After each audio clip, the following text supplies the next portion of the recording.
Good morning.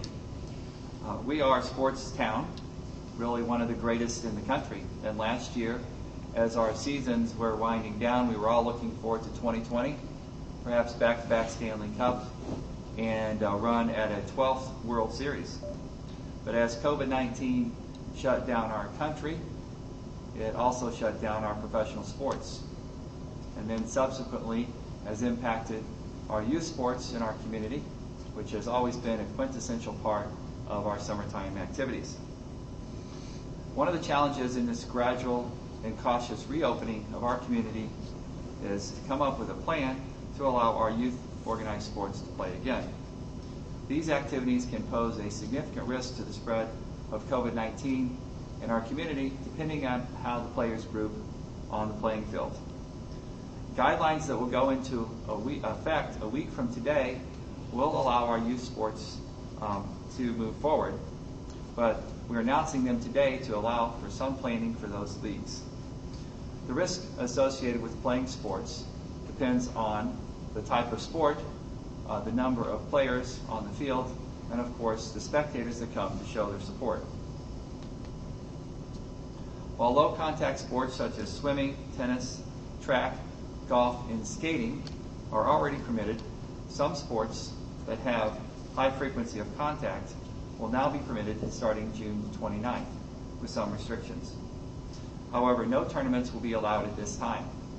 Having our youth travel outside of the St. Louis metro region poses a risk of COVID-19 spreading from our community or even being brought back into our community. The team sports that will be allowed to play starting on June 29th include baseball, softball, soccer, outdoor basketball, outdoor volleyball, cheerleading dance teams, outdoor floor hockey, field hockey, ice hockey, rugby, bowling, and lacrosse. Contact sports not allowed at this time include indoor basketball, tackle, flag, or touch football, indoor floor hockey, martial arts, boxing, basketball, handball, indoor volleyball, water polo, and wrestling.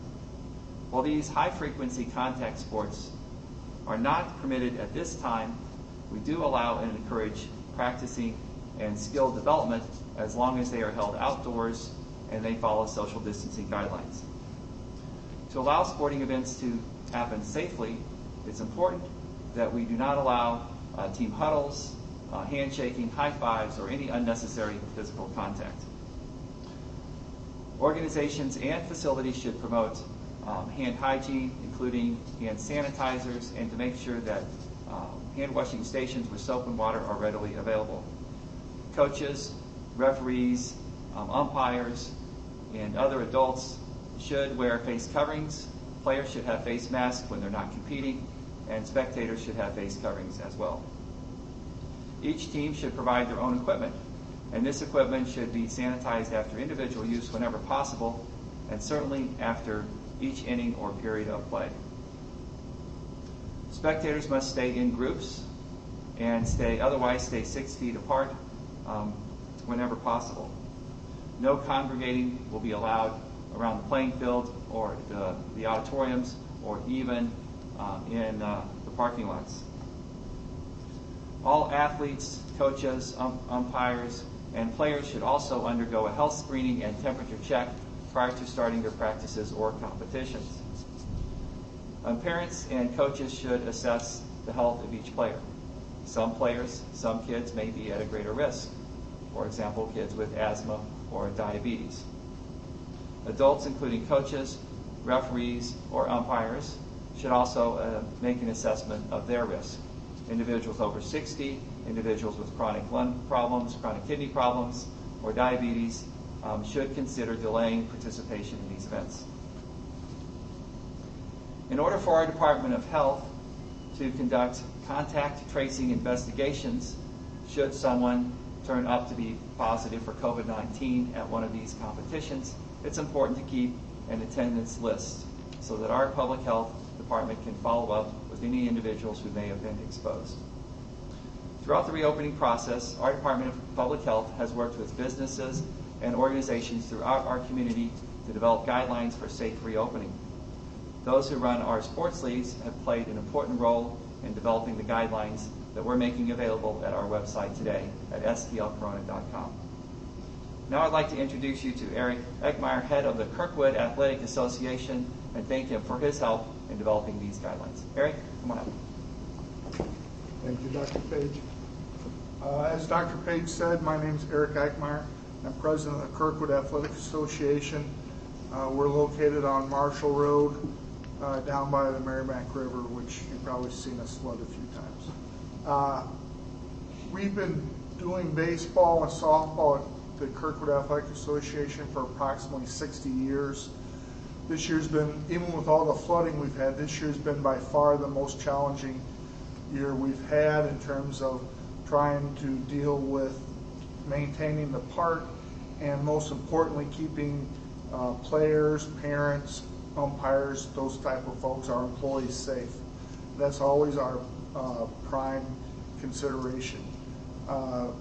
We've been grateful to the help from Dr. Page and his administration in preparing guidelines to help us get back to playing. Baseball and softball have been acknowledged as a high contact sport, so it's been more difficult to get back playing. In some areas obviously still aren't. They've been very helpful with us in terms of trying to work with us with guidelines that are reasonable, but again, keep everybody safe and sound. That's the main priority here, obviously. The biggest differences we probably are going to see this year are the social distancing. We won't have players high-fiving each other or getting in lines after the games like you see the Cardinals do. The other one that's a big one is for umpires and coaches before the game. They have ground rules meetings, and those will just involve coaches. And then trying to keep things, equipment, bats, helmets, balls, sterilized and cleaned as best we can. So again, thank you to Dr. Page and his administration. We look forward to working with them, and we're ready to play ball.